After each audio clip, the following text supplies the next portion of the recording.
మొట్టమొదటి factory outlet మన Mukunda jewellers లో అన్ని జ్యువెలరీ పై ఉన్న వ్యాట్ కేవలం 2 to 12% మాత్రమే. No making charges. విచ్చేయండి ముకుందా జ్యువెలర్స్. మా నూతన బ్రాంచెస్ ప్రారంభం అతి త్వరలో జూబ్లీ హిల్స్ మరియు వైజాగ్. అందరికీ నమస్కారం. గౌరవ పెద్దలు విప్ బీర్ల ఐలయ్య గారు, పెద్దలు వేముల వీరేశం గారితో పాటు ఇప్పటికీ జరిగిన పరిస్థితుల మీద ఒక మాట మాట్లాడాల్సిన అవసరం ఉంది. ఎందుకంటే కేటీఆర్ ఏదో పరమ పవిత్రునిగా మాట్లాడుతున్న ప్రెస్ మీట్ చూసి నేను అనుకుంటున్న వీళ్ళకు బీఆర్ఎస్ వాళ్ళకు సంతోషంగా ఉన్నట్టుంది. ఒక సంబురం చేసుకుంటున్నట్టుగా కనిపిస్తున్నది మనకు. అనైతికము, అక్రమము నా జీవితంలో చేయలేదని చెప్పి కేటీఆర్ మాట్లాడుతుంటే నవ్వు వస్తున్నది. అనైతికం, అక్రమానికి అడ్రస్సే బీఆర్ఎస్ పార్టీ, కేసీఆర్ కుటుంబం. నాకు అనిపిస్తుంది ఏంటంటే దొంగతనం చేసి తప్పులు చేసి ఇట్లా తప్పించుకోవచ్చు అని చెప్పి రెండు తెలుగు రాష్ట్రాలకే కాదు మొత్తం యావత్ భారతదేశానికి చెప్తున్న కుటుంబంగా నాకు కనపడుతున్నది. సిగ్గుండాలే కనీసం చెప్పుకోవడానికి. మీ ఆస్తులు 2014 కంటే ముందు మీరు సమర్పించిన వాటిలో ఏమున్నది? ఈరోజు మీ ఆస్తుల నికర ఆస్తుల విలువ మీరు పబ్లిష్ చేసిన దాంట్లో అంటే ఏంది, ఎలక్షన్ కమిషన్ ఆఫ్ ఇండియాకి ఇచ్చిన దాంట్లో ఎంత ఉందో ఒకసారి సరిచూసుకోండి. ఏం కష్టాలు చేసి మీకు ఇన్ని డబ్బులు వచ్చినరా బాబు? మీకు 10 ఎకరాల్లో ఫామ్ హౌజులు, కోట్ల రూపాయల ఆస్తులు, విదేశాల్లో పెట్టుబడులు అని చెప్పి కోడై కూస్తున్న రోజుల్లో అక్రమం అనైతికం మనకు తెలియదని చెప్పి చెప్తున్న పరిస్థితి. తెలంగాణకు జమిలి దొంగలు మీ కుటుంబం. తెలంగాణను తెగ దోచుకున్న కుటుంబం మీ కుటుంబం. తెలంగాణ అంటే ఏమనుకుంటుండ్రు? పరిహాసం చేస్తున్నారా దద్దమల్లారా? తెలంగాణ అంటే అమరవీరుల త్యాగాల రాజ్యం. తెలంగాణ అంటే త్యాగధనుల రాజ్యం. దోపిడీ రాజ్యంగా మార్చింది కేసీఆర్ కుటుంబం. పరమ పవిత్రుల్లాగా నువ్వు నీ బావ మాట్లాడుతుంటే మరి నీ చెల్లె చెప్పేదానికి సమాధానం ఎందుకు చెప్పలేవు? ఇంత లంబాచూడ స్పీచ్ ఇస్తావు కదా. నిన్న ఒకరోజు నీకు నోటీసు రాగానే నిన్న ఒకటి రోజు, ఇప్పుడు ఒక రోజు, మళ్ళీ అయిపోయినాక ఒక రోజు. ఏం వేషాలు వేస్తున్నారా మీరేమన్నా? ఎట్లా నీ పార్టీ ఫండ్ 800 కోట్ల రూపాయలు అయింది? ఎవరు కంప్లైంట్ చేసిన కంప్లైంట్ కనీసం ఇంగితం ఉందా? దేని మీద మాట్లాడుతున్నావు? నీ వ్యక్తిత్వ హనం అని అంటున్నావు. వ్యక్తిత్వ హనము, మాకేదో రాజనీతి గురించి మాట్లాడుతున్నావు కదా. పార్టీ ఫండ్ కొరకు కూడా బెదిరించిన చీపెస్ట్ దాఖలాలు మీవి. ఒక్కడు చీఫ్ మినిస్టర్ అయితే ఇంతమంది దోచుకోవచ్చా నీ కుటుంబంలో? పోనీ ఫోన్ ట్యాపింగ్ లేదని అంటున్నారు కదా, ఫోన్ ట్యాపింగ్ అక్రమంగా లేదంటున్నారు కదా. కవిత ఫోన్ ట్యాపింగ్ ఎందుకు చేసిండ్రో, కవిత భర్తది ఎందుకు చేసిండ్రో చెప్పగలరా? వాళ్ళు నేరుగా చెప్తున్నారు కదా. సిట్ ముందు పోయి చెప్పిండ్రు కదా, గతంలో జరిగిన సిట్ ముందు పోయి చెప్తుండ్రు కదా. మాట్లాడితే బావనేమో బొగ్గు స్కామ్ అని అంటాడు. నీ బొందరా, నీ బొంద. బొగ్గు స్కామ్ అయితే టీఆర్ఎస్ వాళ్ళకి ఎందుకు వస్తాయిరా బాబు? మేము తెచ్చుకోలేమా?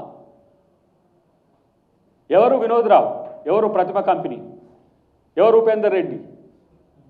4 బ్లాక్స్ ఎవరికి వచ్చినాయి? టీఆర్ఎస్ వాళ్ళకి వచ్చినాయి.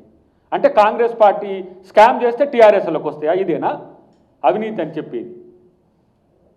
ఇలా కిషన్ రెడ్డి మాట్లాడుతున్నాడు. కిషన్ రెడ్డి సుప్రీంకోర్టు డైరెక్షన్స్ కూడా తెలియకుంటే ఎట్ట పిచ్చిగా నువ్వు మంత్రి అయినవా? నాకు అర్థం కాదు.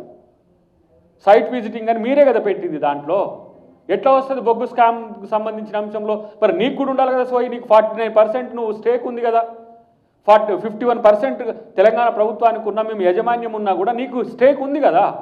బ్లాక్స్లో మీకు కూడా వాటా కావాలని చెప్పి కేంద్ర ప్రభుత్వం చట్టాన్ని సవరించింది కదా.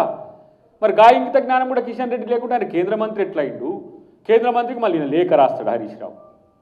అరే బాబు, నీ దొంగతనం చెప్పురా నాయన అంటే మీరేదో స్కామ్ చేసిందని చెప్పి లేని అబద్ధాన్ని ప్రచారం చేసుకొని మీకు డిఫెన్స్గా వాడుకుంటూ, రెండోది ఇప్పుడు ఈయన అంటుడు జిల్లాలు మారుస్తామని చెప్పిండట.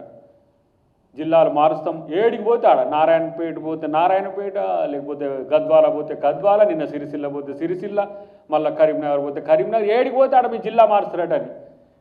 ఇట్లాంటి దద్దమ్మలు చేయబట్టే మిమ్మల్ని ప్రజలు తీసి నేలకు కొట్టింది. ఎక్కడైనా ఒక స్టేట్మెంట్ ముఖ్యమంత్రి గారో ప్రభుత్వం నుంచో లేకపోతే మా నాయకుల నుంచో ఎక్కడి నుంచైనా జిల్లాల మార్పు అనేది వచ్చిందా? పెరిగితే పెరగవచ్చు కాక, పెరిగితే నష్టం ఏంటి? ఉన్నవి తీసేస్తారని ఎందుకు తెస్తున్నారు? ఒక సైడు సికింద్రాబాద్ తీసేస్తారంటారు, ఇంకోవైపు ఇంకో జిల్లా తీసేస్తారంటారు, ఆయన సిద్దిపేట తీసేస్తా అంటాడు ఎవడు, మన హరీష్ రావు. ఎవడు చెప్పిండు మీకు ఇది? ఎందుకురా పిచ్చి సన్నాసులు లెక్క నేను అనుకుంటున్నా. మీరు మా ముఖ్యమంత్రి ట్రాప్లో పడుతుందని కనీసం అర్థమన్నా కావట్లేదు కదా మీకు. నేనంటున్నా ఈరోజు అవినీతి అక్రమానికి నిలువు బీఆర్ఎస్ పార్టీ, కేసీఆర్ కుటుంబం అని నేను అంటున్నా. అది కాదని మీరు నిరూపించాలంటే ఎక్కడికి వస్తారో రండి, మేము నిరూపిస్తాం మీరు అక్రమార్కులు, అనైతికులు అని.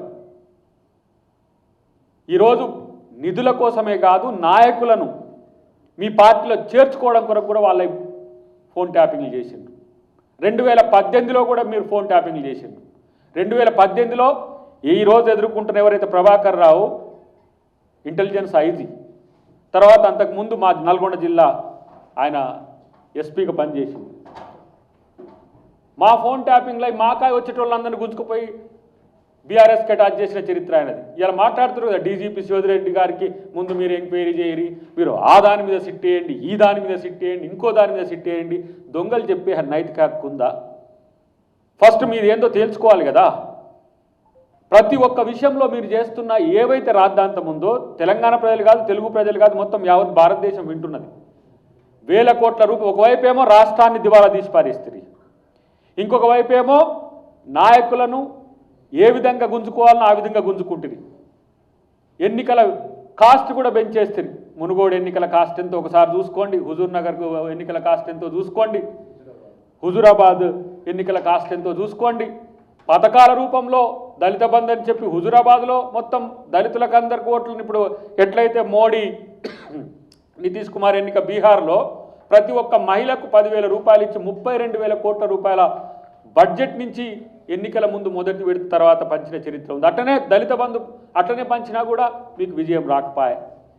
అంటే తెలంగాణలో ఎన్నికలు చేయాలంటే డబ్బులే ఉండాలి, బెదిరింపే ఉండాలి, రౌడీజమే ఉండాలి, మాకు బానిసలే ఉండాలని చెప్పి చేస్తే తెలంగాణ ప్రజలు చైతన్యవంతులు, ఒక విప్లవ ఆలోచనలు ఉన్నోళ్ళు కాబట్టి అలా మిమ్మల్ని బండకేసి బాధిన పరిస్థితి ఇంకా కోలుకోలేని పరిస్థితి మీకు వచ్చేసింది.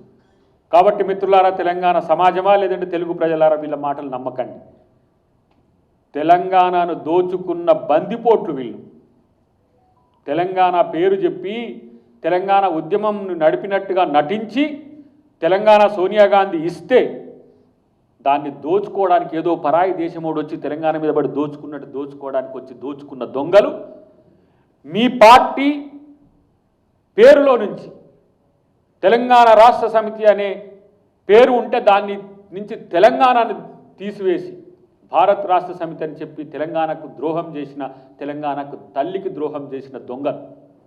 ఇలా ఆయన పోయి హాయిగా అన్నీ చేసిపోయి ఫామ్ హౌస్లో వండుకున్నాడు. ఆయన వచ్చి బయటకు వచ్చి ఇద్దరు బావబామార్తల వేషాలు చూడాల్సి వస్తుంది. అది ఇంకా మీరు తప్పితే మిమ్మల్ని ప్రొటెక్ట్ చేసుకునే ఒక నాయకుడు లేడు మీ పార్టీలో. దరిద్రులారా, ఉద్యమ కాలంలో ఉద్యమాలు అందరు చేస్తే మీరే దాన్ని ఎన్కాష్ చేసుకుంటారు. ప్రభుత్వం వస్తే ప్రభుత్వంలో మీరే ఉంటారు. అప్పుడు 4, ఇప్పుడు 3, చివరికి ఇప్పుడు విపక్షంలో ఉన్నా కూడా మళ్ళీ మీ ఇద్దరే. ఎందుకు మీ మీద ఎందుకు వస్తున్నది? హోమ్ మినిస్టర్గా ఉన్న మహమ్మద్ అలీ మీద ఎందుకు రావట్లే? నామకే వాస్తే పదవులు ఇచ్చిండ్రు. నామకే వాస్తే పదవులు ఇచ్చి ఆ పదవుల్లో వీళ్ళే గోస్ట్ మినిస్టర్లుగా పనిచేసి అలా మీకు ఈ దరిద్రం దాపురించిన పరిస్థితి. మా మంత్రుల మీద, మా క్యాబినెట్ మీద అవాకులు చవాకులు పేలుతారు. సమ్మక్క సారక్కలో మా క్యాబినెట్ ఏ విధంగా అమ్మల ముందు ఉన్నారో, కొలువు తీరినరో వాళ్ళని చూసి కుట్ర, వాళ్ళని చూసి అక్కసు, వాళ్ళని చూస్తే జలసి. మీకు ముఖ్యమంత్రి గారితో కలిసి మంత్రులు ఉంటున్న తీరును చూసి తట్టుకోలేక కాలకేయుల్లాగా మీరు చేస్తున్న ఈ ప్రయత్నాలు ఏవైతే ఉన్నాయో ఎవడు నమ్మర్రా బాబు మిమ్మల్ని. ఇంకా ఎవడు మమ్మల్ని నమ్ముతారని ఈ ఆలోచన చేస్తున్నారు మీరు? నాకు అర్థం కావట్లే. నేను అంటున్నా, ఈ 5 సంవత్సరాలే కాదు, ఇంకా 5 సంవత్సరాలు ప్రాసిక్యూషన్ చేసినా మీరు చేసే నేరాలకు విచారణలు సరిపోవు. కొంతమంది ఏమో 2 సంవత్సరాలైనా కూడా ఇంకా రావట్లేదు, ఏంది కాంగ్రెస్ బీఆర్ఎస్ కలిసి ఉందా అంటారు. కొంతమంది ఏమో కాంగ్రెస్ బీజేపీ కలిసి ఏమైనా ఎత్తుగడలు చేస్తున్నాయని అంటారు. చట్ట ప్రకారం, న్యాయం ప్రకారం, బాబాసాహెబ్ అంబేద్కర్ రాజ్యాంగం ప్రకారం మేము సిట్ అయినా ఏ న్యాయ విచారణ చేస్తాం. కేసీఆర్ మాదిరిగా కేసీఆర్ రాజ్యాంగాన్ని అమలు చేసే ప్రభుత్వం కాదు మా అధిష్టానమైన మా ముఖ్యమంత్రి గారు అయినా సరే. ఎంతమందిని రేవంత్ రెడ్డి గారిని డ్రోన్ ఎగిరేసిన తీసుకుపోయి నేరుగా జైల్లో పెట్టిన చరిత్ర మీద. కోదండరామ్ గారిని ఉద్యమకారుని తలుపులు బద్దలు కొట్టి ఏ విధంగా అరెస్ట్ చేసినారో మేము చూసినాం. మందకృష్ణ మాదిగ ఒక సామాజిక ఉద్యమకారుని ఎన్నిసార్లు అరెస్ట్ చేసి జైల్లో పెట్టిండ్రు. మీరు ఏ ప్రభుత్వం కూడా డేర్ చేయలే. మాలాంటి వాళ్ళు మురళీ ముదిరాజ్ చనిపోతే తీసుకుపోయి నేరుగా పోలీస్ స్టేషన్ నుంచి జైలుకు పంపించిండ్రు. మరి అట్లా చేయాలన్నా? కేసీఆర్ని అట్లా చేయాలన్నా? కేటీఆర్ని అట్ట మీకు ఉబలాటం ఉందా ఇంద్రబాబు జైలు కూడా తినాలని? చట్టాన్ని న్యాయాన్ని గౌరవించడం మీకు చేత కాకపోతే మాకుంది. మేమే భారత రాజ్యాంగ నిర్మాతకు మేమే దన్నుగా ఉండి ఆ రోజు భారత పార్లమెంట్లో రాజ్యాంగ పరిషత్తుకు రాజ్యాంగాన్ని సమర్పించింది కాంగ్రెస్ పార్టీ. కాబట్టి రాజ్యాంగం మీద విలువ ఉంది, నైతిక విలువలకు కట్టుబడి ఉన్నాం. మీలాగా ఇష్టం వచ్చినట్టుగా ఏదో ప్రాంతీయ పార్టీ ఉన్నది కాబట్టి కేసీఆరే సుప్రీం, మాకు ఢిల్లీ గల్లీ ఆయన అన్నట్టుగా కేసీఆర్ నిర్ణయాలు మాదిరిగా కాంగ్రెస్ పార్టీ నిర్ణయాలు ఉండవు. నేను అంటున్న వెళ్ళాల్సిందే. ఏదో నిన్ను ఏమో అంటారు ఆయన, నేను చట్టం మేము గౌరవిస్తాం, మేము పోవాల్సిందే, మేము ఆడికి పోతాం, మేము పోయి చెప్తాం. ఇంకా వాళ్ళని పోలీసులనే వీళ్ళే ప్రశ్నలు అడుగు వచ్చినట్టు చెప్తా ఉంటారు హరీష్ రావు ఈయన కలిసి. ఏదో సినిమాలో ఉండే కదా అలీ మైక్ని టెస్ట్ చేసినట్టు అట్లా ఏం చేయకండి. పోలీసులు చెప్పిన దానికి సమాధానం చెప్పండి. మిమ్మల్ని ప్రశ్నించడానికి పోలీసులు పిలుస్తారు కానీ మీరు వాళ్ళని ప్రశ్నించడానికి కాదు. కాబట్టి బయటకు వచ్చి పొంకనాలు కొట్టడానికి, ఫోజులు కొట్టడానికి, ఇవన్నీ బయట మీరు లీకులు ఇచ్చుకోవడానికి కాదు. తెలంగాణ ప్రజల యొక్క అస్తిత్వాన్ని దెబ్బతీస్తున్నారు మీరు.